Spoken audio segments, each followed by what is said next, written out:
Nas mãos do Dr. Cristiano está uma responsabilidade muito grande. O ex-presidente Lula lidera as pesquisas de opinião pública e poderá ou não disputar as eleições de 2018, dependendo do andamento dos processos. Especialmente a preocupação agora, dentro do PT, é com o processo que está na segunda instância, no TRF4 de Porto Alegre. E eu vou começar a entrevista com o Dr. Zanin tratando desse processo. Como é que está o andamento desse processo no TRF4 e quando é que deve sair a decisão de segunda instância? Vocês têm algum parâmetro de tempo? Boa tarde, Azenha, a todos que estão nos assistindo. Nós interpusemos o recurso de apelação no dia 31 de julho e recentemente apresentamos as razões recursais, ou seja, os fundamentos pelos quais nós acreditamos que a sentença do juiz Moro deve ser revertida no tribunal. Isso ocorreu a semana retrasada, então há muito pouco tempo. Os próximos passos serão, primeiro, o Ministério Público vai apresentar a resposta ao nosso recurso. Segundo, haverá um parecer do Ministério Público do Tribunal. E somente depois é que o relator começa a efetivamente analisar o recurso. Então, por hora, sequer existe a possibilidade de análise do recurso pelo Tribunal. Agora, vocês acrescentaram algo nas últimas horas à apelação. O que foi isso que vocês acrescentaram? Tem a ver com o ex-procurador-geral Janot. Isso. Nós havíamos requerido acesso à delação do Léo Pinheiro ao Supremo Tribunal Federal. O Procurador-Geral da República deu um parecer nessa ação dizendo que nós não poderíamos ter acesso e que Léo Pinheiro não havia apresentado nenhum elemento incriminatório contra o ex-presidente Lula até então. Ou seja, o próprio Procurador-Geral da República reconhece no Supremo que não há nada que possa materializar uma condenação ou uma acusação contra o ex-presidente Lula por parte do Léo Pinheiro. No entanto, a sentença do juiz Moro está praticamente alicerçada na sua íntegra na palavra do Léo Pinheiro. Então há uma contradição evidente. Isso é um ponto muito importante. Prestem atenção nisso, no que o Dr. Zanin está dizendo. O juiz Moro, na sentença, e a gente vai, nesse post, vai ter a sentença toda, a íntegra, se baseia muito na fala do Léo Pinheiro. Porém, o Janot, por outro lado, diz que não basta a palavra do Léo Pinheiro para condenar o Lula. É mais ou menos isso, né? Existe uma contradição forte entre Moro e Janot. O Janot afirma não só que não é possível incriminar alguém com base na palavra de um delator, como também que no caso específico do Léo Pinheiro, ele não apresentou nenhum elemento concreto que pudesse dar corpo a uma versão incriminatória. Então ele diz que, por hora, inclusive, sequer nos daria acesso à delação do Léo Pinheiro, porque não tem absolutamente nada que possa ser relevante à defesa do ex-presidente Lula. Ora, então, como você bem colocou, existe uma contradição clara. De um lado, a sentença do juiz Moro, que baseia a condenação do ex-presidente Lula praticamente na palavra de Léo Pinheiro. E de outro lado, o Procurador-Geral da República, o ex-Procurador-Geral da República, Janot, afirma que Léo Pinheiro não apresentou elementos incriminatórios contra o ex-presidente Lula. E que depois a delação, se for aceita, ainda será objeto de uma investigação. Então nós temos duas realidades completamente distintas. Uma, a sentença do Moro.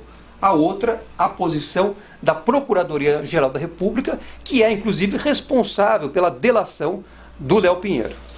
Mas, doutor, eu vou fazer aqui o advogado do diabo. O presidente do TRF4 diz que a sentença do Moro é irretocável. E disse isso antes de uma decisão. O senhor não acha que isso é um jogo já jogado pela declaração dele? Olha, nós da defesa entendemos que aquela declaração do presidente Thompson Flores, do TRF da 4ª Região, foi muito infeliz e incompatível com a posição de presidente da Corte. Até porque a afirmação ela é contraditória. Diz que a sentença do juiz Moro seria irretocável, ao mesmo tempo em que ele reconhece que não leu o processo. Então, como alguém pode fazer um juízo dessa natureza se reconhece, se quer ter analisado o processo. A sentença, o que é uma sentença? A sentença é o resultado de um processo. Deveria ser o resultado das provas que foram coletadas ao longo do processo. Nós vemos que a sentença do juiz Moro não reflete as provas, porque naquele processo triplex não existe prova de culpa do ex-presidente Lula, existe prova da inocência, que foi desconsiderada. No entanto, o presidente do TRF4, numa análise bastante apressada, assodada e intempestiva, ao nosso ver, fez um juízo, mas reconhece, insisto, que ele não analisou o processo. Quem não analisa o processo não pode emitir uma opinião séria, uma opinião abalizada sobre uma decisão judicial. Esse é um primeiro ponto. Segundo ponto, o presidente do tribunal, evidentemente, tem a função regimental de falar em nome do tribunal.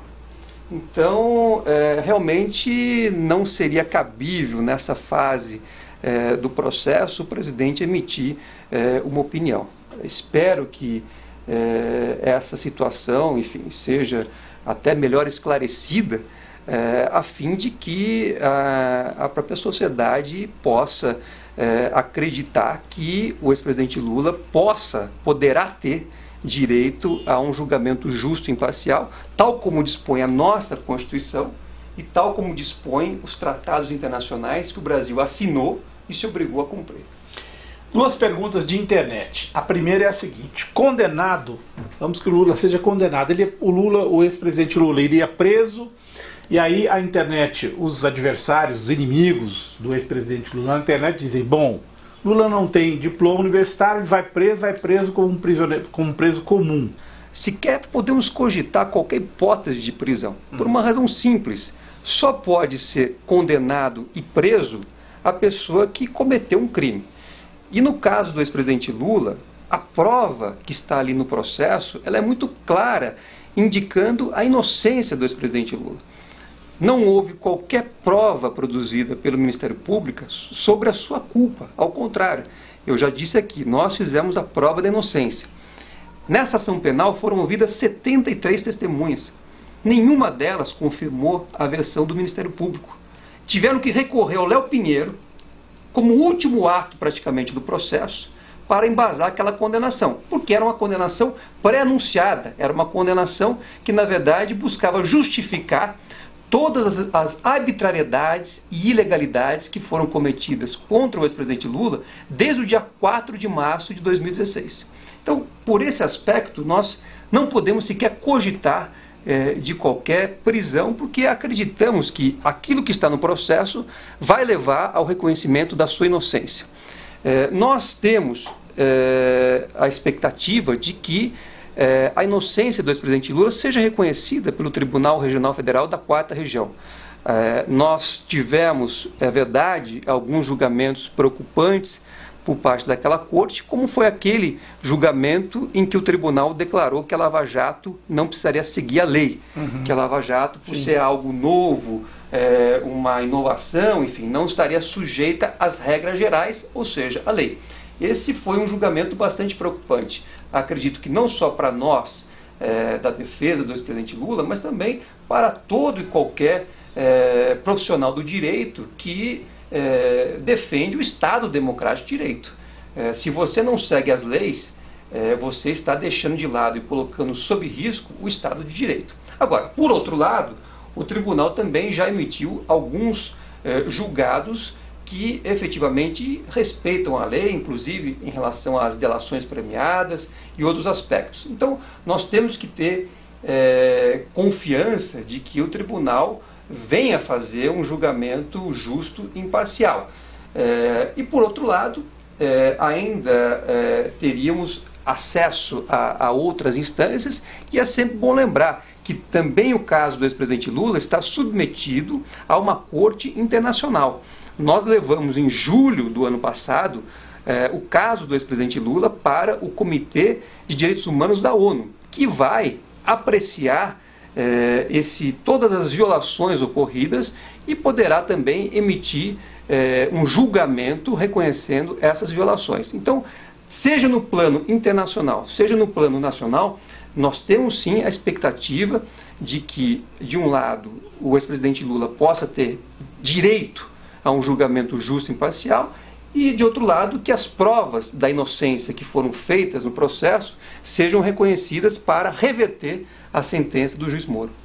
Se você frequenta as redes sociais tanto quanto a gente faz isso, vai notar que muita gente já condenou o Lula. Então eu vou apresentar para o Dr. Cristiano, que é o advogado, um dos advogados do ex-presidente, algumas observações que fazem aqueles que já condenaram o Lula. Então eu vou fazer aqui o advogado diabo. Vou representar os coxinhas aqui, doutor, porque eles dão a condenação do Lula como certa a partir de algumas situações. Primeira, Lula foi foi acusado pelo seu braço direito, Antônio Palocci, que vai fazer uma delação, está na capa da revista Veja, fiz pagamentos em dinheiro, diz o Palocci em relação ao Lula. Isso de fato mexeu com a defesa? Essa delação do Palocci? Olha, de forma alguma. Já no dia do depoimento, eu fiz alguns questionamentos ao ex-ministro Palocci, mostrando a absoluta contradição entre a versão que ele apresentou no dia 6 de setembro e o depoimento que ele havia prestado em maio deste ano ao juiz Sérgio Moro. Então, no depoimento de maio, o Palocci deu uma versão totalmente diferente daquela dada agora, no último dia 6. Isso já mostra uma fragilidade absoluta das suas declarações. E mais, outros elementos que estão no processo acabam se chocando com a versão de Palocci. Por exemplo, um ponto central da narrativa dele é que Emílio Odebrecht teria ido, no final de dezembro de 2010, oferecer um suposto pacote de propinas ao ex-presidente Lula. Só que Emílio Odebrecht prestou depoimento nessa ação e não disse isso. Ao contrário, disse que jamais tratou com o ex-presidente Lula de qualquer valor ou de assuntos ilícitos. Ele diz, eu tinha inclusive uma cerimônia para falar com o ex-presidente Lula. Então, se o ponto central do depoimento do Palocci foi desmentido ali pelo depoimento de uma testemunha, isso só confirma que aquela versão que ele apresentou não merece qualquer credibilidade, porque é uma versão que foi montada, que foi fabricada com o objetivo de destravar uma delação que ele reconhece estar buscando. Ele diz lá, eu estou em busca de benefícios. Só que ele, para isto, apresenta uma versão mentirosa, uma versão que tem inúmeras contradições e que colide, como eu disse, com outros elementos do processo. O senhor está pedindo uma perícia. Explica pra gente a perícia no que seria uma agenda do Emílio Odebrecht, é isso? E o papel do juiz Moro nesse pedido de perícia? Olha, nós pedimos várias perícias, porque a acusação juntou ao processo diversos papéis, papéis apócrifos, papéis sem origem, enfim, sem assinatura, e diz que são documentos. Entendo. No entanto, você não pode simplesmente dizer, olha, esse papel sem assinatura, esse papel sem origem, é um documento produzido por fulano ou beltrano. Nós temos que ter uma perícia para identificar o que são esses papéis, qual a origem desses papéis. Esse é um primeiro ponto. Segundo, o Ministério Público e Marcelo Odebrecht levaram ao processo alguns papéis que eles afirmam que foram retirados do suposto sistema paralelo de contabilidade da Odebrecht. Uhum. Bom, o que nós dissemos ao juiz Moro? Que nós, da defesa, queremos ter acesso a esse material a fim de verificar a idoneidade dos documentos que estão sendo colocados no processo. No entanto, o juiz Moro negou esse acesso. De um lado, então, você tem o Ministério Público reconhecendo que tem acesso a esse material desde maio do presente ano. Junto com isso, o Marcelo Odebrecht também diz que tem acesso pleno a esse material. E, por outro lado, a defesa não pode, segundo o juiz Moro, ter acesso a esse material. Ora, um princípio básico do processo é a chamada paridade de armas. Tanto a acusação quanto a defesa tem que estar na mesma página e ter acesso aos mesmos elementos para que se possa fazer efetivamente um debate no processo com todos esses elementos. negar a prova à defesa significa produzir um processo ilegítimo. O juiz Moro está agora introduzindo a chamada prova secreta no processo, o que só vem a confirmar tudo aquilo que nós sempre dissemos. Esses processos não estão transcorrendo, não estão sendo tratados dentro da lei e da Constituição Federal, porque os princípios mais basilares da nossa Constituição estão sendo desprezados nesse caso. Outro argumento que se usa contra o ex-presidente Lula é no conjunto dos processos a que ele responde, são 4 já formalizados, mais 2 em andamento, teriam sido beneficiados o sobrinho da primeira esposa do Lula, 2 dos filhos dele, portanto de forma indireta, a ex-primeira-dama Marisa. Então as pessoas, o que se diz é que, olha, se não houvesse, se o presidente Lula não tivesse qualquer envolvimento com essas acusações, ele não teria esse conjunto de parentes beneficiários. Como é que a defesa responde a isso? Olha, esse conjunto que é apresentado, a nosso ver, ele não mostra nada. Ele só mostra que existe efetivamente uma perseguição contra o ex-presidente Lula. É aquilo que nós chamamos do lawfare, que é o uso dos processos, da lei, para fins de perseguição política. O que não acontece no caso do ex-presidente Lula, Ozenha, é que ninguém conseguiu apresentar uma prova real, concreta, palpável, de que ele tenha cometido um crime. E isso não ocorreu simplesmente porque ele não praticou esse crime. Então sempre aparecem versões, ilações, só que isso não pode dar suporte a uma acusação e muito menos a uma condenação. O que acontece? Você tocou aqui em algumas acusações. Vamos rapidamente passar pelas acusações e ver como é que funciona. No caso da Lava Jato, existem 3 processos em Curitiba que só estão lá em Curitiba porque o Ministério Público disse que haveria dinheiro da Petrobras envolvido nesses processos. Pois bem, no próprio caso do Triplex, o juiz Moro, no dia 18 de julho, fez uma afirmação categórica, dizendo que ele jamais reconheceu a existência de valores de contratos da Petrobras que foram dados em benefício do ex-presidente Lula. Ora, isso quebra não só a essência da acusação desses processos, como quebra a própria competência do juiz Moro. Então, quando você vai falar de imóvel lá na Lava Jato, de triplex, de sítio, de imóvel para o Instituto Lula, e apartamento, isso é como se fosse uma cortina de fumaça, porque a real discussão que precisa ser feita nos processos da Lava Jato é o seguinte: algum valor proveniente de contratos firmados pela Petrobras foi usado em benefício do ex-presidente Lula? É esta a pergunta que precisa ser respondida. E, na verdade, já foi respondida. O próprio juiz Moro respondeu no dia 18 de julho, dizendo que não há qualquer demonstração de valores da Petrobras que tenham beneficiado o ex-presidente Lula. Então, isso deveria derrubar todas as acusações lá de Curitiba. Por outro lado, lá em Brasília, afirma-se de suposto tráfico de influência em contratos do BNDES, obstrução à justiça. Sim. Quer dizer, tudo isso sem materialidade. Você veja, o ex-presidente respondeu um processo supostamente por ter comprado o silêncio do Nestor Cerveró, com base numa delação premiada do Delcídio do Amaral.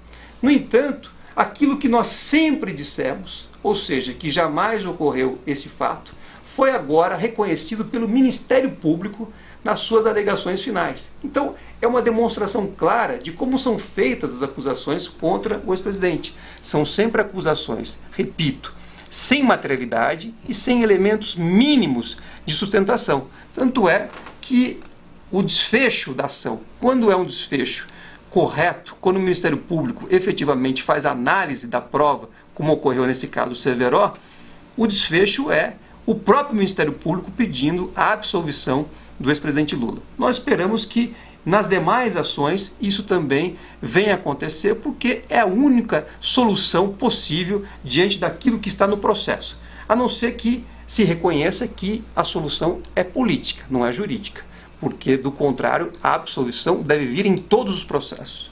O presidente Lula responde a um processo na Operação Zelotes.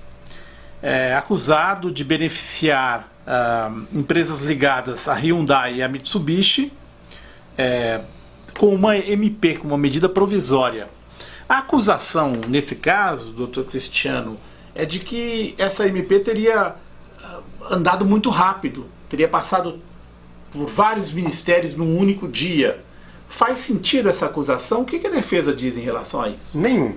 É preciso lembrar que essa medida provisória, ela não criou nenhum benefício. O benefício fiscal foi criado em 1999 pelo ex-presidente Fernando Henrique Cardoso. Esse benefício fiscal, que buscava a instalação de montadoras nas regiões norte, nordeste e centro-oeste do país, foi sendo prorrogado ao longo do tempo. Ele foi prorrogado durante o governo do ex-presidente Lula e depois foi prorrogado no governo da então presidente Dilma Rousseff. Agora, foram prorrogações absolutamente normais e esperadas. A afirmação do Ministério Público de que houve tráfico de influência do ex-presidente Lula para prorrogar essa medida provisória, ela é absolutamente fantasiosa. Tanto é que as próprias testemunhas que o Ministério Público arrolou desmentiram esta versão. O que se tem ali é uma tramitação correspondente à prorrogação de um benefício. Quando você vai prorrogar um benefício, você não precisa discutir à exaustão elementos que já estão discutidos e colocados no processo. Então, repito, não há qualquer prova da participação ou muito menos da prática de um ato ilícito do ex-presidente Lula. Mas sim, o que ficou claro no processo é que existe uma prorrogação normal de um benefício que, eu insisto, foi criado pelo então presidente Fernando Henrique Cardoso, que aliás prestou depoimento e reconheceu essa situação. Então, tudo mais perde sentido quando você tem elementos concretos que mostram essa situação que eu coloquei. Os defensores do ex-presidente Lula dizem que não existe uma mala, nem uma conta no exterior em nome dele, e nem esse trânsito de dinheiro que seria natural de uma pessoa que é acusada de tantos crimes. A defesa tem se batido nisso também, nessa posição? Olha, isso é um elemento relevante, porque realmente, como eu já disse, as acusações que são feitas contra o ex-presidente Lula não têm materialidade. Então não tem a mala do dinheiro, não tem o recibo, não tem elementos que poderiam, de uma forma real e concreta, indicar ao menos indícios da prática de um ato ilícito. No caso das acusações contra o ex-presidente Lula, são elas todas baseadas em ilações e suposições. Então esse é um elemento realmente bastante importante para ser analisado nas acusações. Agora, existe mais. Só na primeira ação nós já tivemos cerca de 30 audiências e 73 testemunhas ouvidas. Na segunda ação, nós tivemos também aproximadamente 30 audiências e 98 testemunhas ouvidas. Na ação de Brasília, outras dezenas de testemunhas ouvidas. Ora, depois de tantas testemunhas ouvidas e nenhuma delas ter confirmado a acusação ou as acusações do Ministério Público, isso é muito sintomático. Significa que realmente essas hipóteses, essas especulações não têm qualquer correspondência com a realidade dos fatos. Mas vamos finalmente então para a questão dos delatores. O ex-presidente foi delatado por Delcídio do Amaral, vai ser delatado pelo Léo Pinheiro formalmente, pelo Antônio Palocci, possivelmente pelo Marcelo Odebrecht. As delações, elas se sustentam, essas que são a palavra no primeiro processo, uma delas foi essencial para o juiz Moro, elas se sustentam, essas delações, os documentos que vieram junto, as provas que vieram junto com elas, são comprometedoras para o ex-presidente? Definitivamente não. O que nós vemos, e isso está claro, pelo menos atualmente está mais claro, é que as delações têm um problema sério.